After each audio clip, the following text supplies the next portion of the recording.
భవన్లో మాజీ మంత్రి హరీష్ రావు మీడియాతో మాట్లాడుతున్నారు. లైవ్ చూద్దాం. నువ్వు ఇచ్చినప్పుడు నేను సిద్దిపేటలో ఉన్నా. వాస్తవాన్ని నా కొడుకు ఈరోజు సాయంత్రం అమెరికా పోతున్నాడు.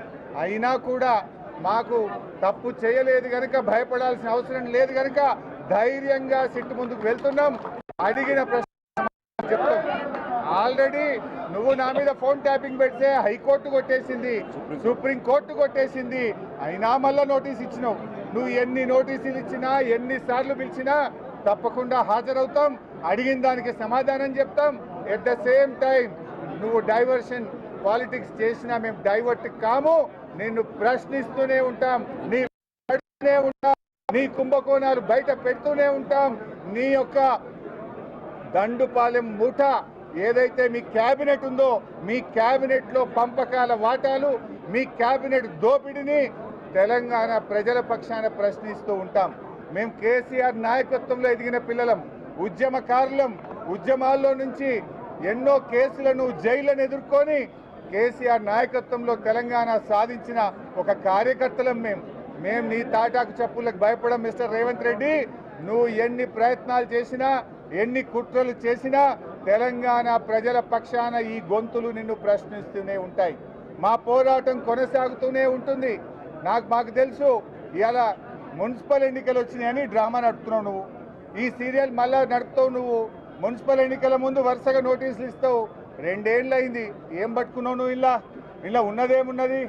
ఇవాళ ఏదో కొండందవి ఎల్కని పట్టినట్టు నువ్వు మున్సిపల్ ఎన్నికల ముందు డ్రామా నడుపుతా ఉన్నావు. ఇప్పటికే కాళేశ్వరం కమిషన్ మీద డ్రామాలు నడిపినావు, కమిషన్లు వేసినావు, సీట్లు వేసినావు. ఎన్ని చేస్తావు? ఇంకా నువ్వు ప్రజలకు ఇచ్చిన హామీలు అమలు చేయి. ఈ చిల్లర రాజకీయాలు బంద్ పెట్టు. ఈ చిల్లర రాజకీయాలతో ప్రజల దృష్టిని ఏమార్చలేవు. ప్రజలకు కావాల్సింది ఎరువులు, ప్రజలకు కావాల్సింది రైతు బంధు, ప్రజలకు కావాల్సింది 4000 పెన్షన్, ప్రజలకు కావాల్సింది ఇలా మహిళలకు 2500, నీ తులం బంగారం, ఎస్సీ ఎస్టీ బీసీ పిల్లలకు ఫీజు కావాలి, మొదటి ఏడాదిలో ఇస్తానన్న 2 లక్షల ఉద్యోగాలు కావాలి.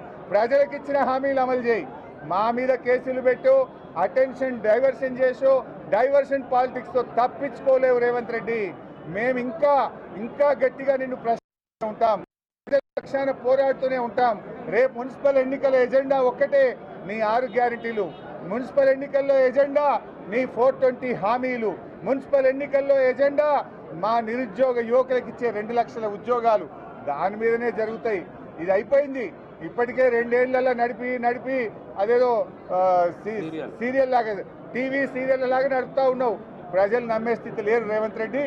ఏది ఏమైనా మాకు న్యాయ వ్యవస్థ మీద నమ్మకం ఉంది. చట్టపరంగా పోరాడతాం. నీ నోటీసులకు, నీ కేసులకు బీఆర్ఎస్ భయపడదు. నీ తాటాకు చెప్పులకు అసలే భయపడదు.